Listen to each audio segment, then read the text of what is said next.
भाषण देकर सामाजिक समरसता के लक्ष्य को प्राप्त नहीं किया जा सकता है। सामाजिक समरसता के लक्ष्य को यदि हासिल करना है तो ईमानदारी चाहिए मेरे बहनों भाइयों, तब जाकर उसे हासिल करना चाहिए, हासिल किया जा सकता है। उस त्याग करने की कुवत होनी चाहिए। सब कुछ हमारे पास ही होना चाहिए। वो लोग सामाजिक समरसता की वकालत आकर जनता के सामने कर रहे हैं। सचमुच मुझे तो बेहद तकलीफ हुई।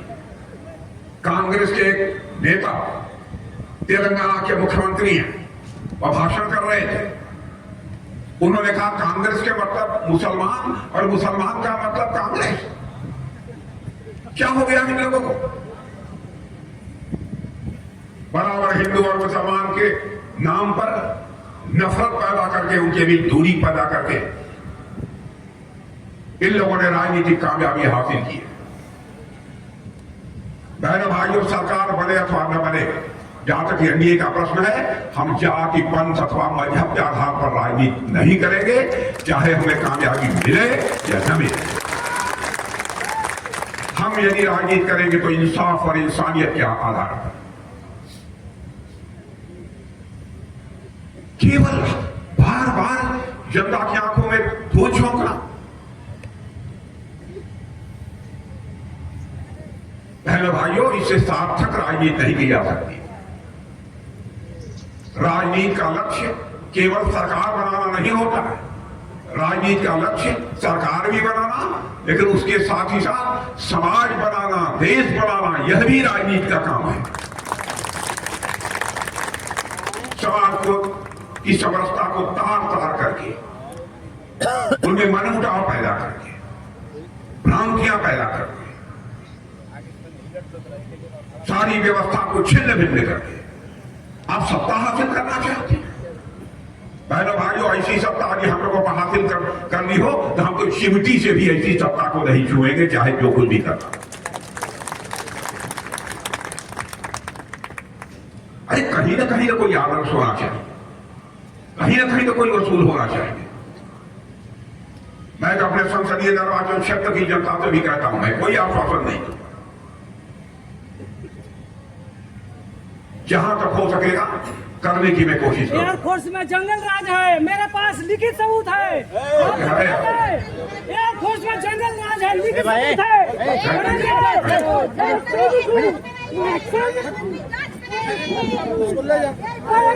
हेलो भाइयों, मंत्री जांच कराइए, को आप सबूत कोई काम कर देते हैं, कोई चिंता मत करो। आप मुझे इंसाफ दीजिए, मेरे पास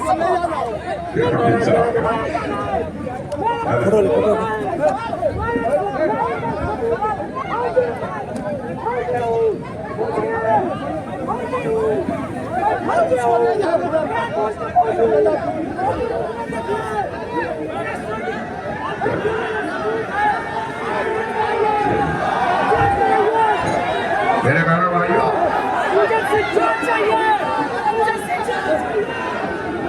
अभी मैं आप सबसे ये चर्चा कर रहा था। एक तेलंगाना के मुख्यमंत्री ने यह कहा कि कांग्रेस का मतलब मुसलमान और मुसलमान का मतलब कांग्रेस। मैं कांग्रेस के दोस्तों से कहना चाहता हूं, इस तरीके से समाज को छिन्न विच्छिन्न करने की कोशिश मत करो। सरकारें आती रहती हैं, जाती रहती हैं, यह काम तो होता ही है, लेकिन समाज को तोड़ने का काम हमें किसी भी सूरत में नहीं करना चाहिए। मेरे बहना भाई,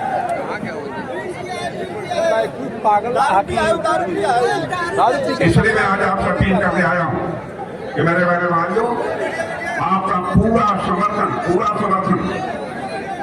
हमारे जो प्रत्याशी के हैं आलोक कुमार सिंह, इनको ही प्राप्त होना चाहिए। मैं आप सबसे अपील करना चाहता हूं। भारत का जो प्रश्न है, भारत भाइयों के कमजोर भारत नहीं रहा है। भारत अब दुनिया का एक ताकतवर देश बन गया है। ऐसा नहीं है कि कोई भी माँ का लाल भारत को आंख दिखाकर भारत को डरा सके, धमका सके, भारत की हैसियत नहीं रह गई। भारत ने कुव्वत हासिल कर ली है और भारत के अंदर कुव्वत के साथ साथ शालीनता भी है, विनम्रता भी है। हम किसी को छेड़ते नहीं, लेकिन हमको कोई छेड़ेगा तो हम उसे छोड़ेंगे भी नहीं।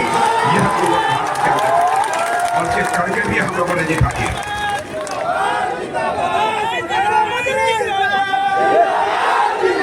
और आप लोगों ने मई महीने के अंदर देखा, मई महीने के अंदर आप लोगों ने देखा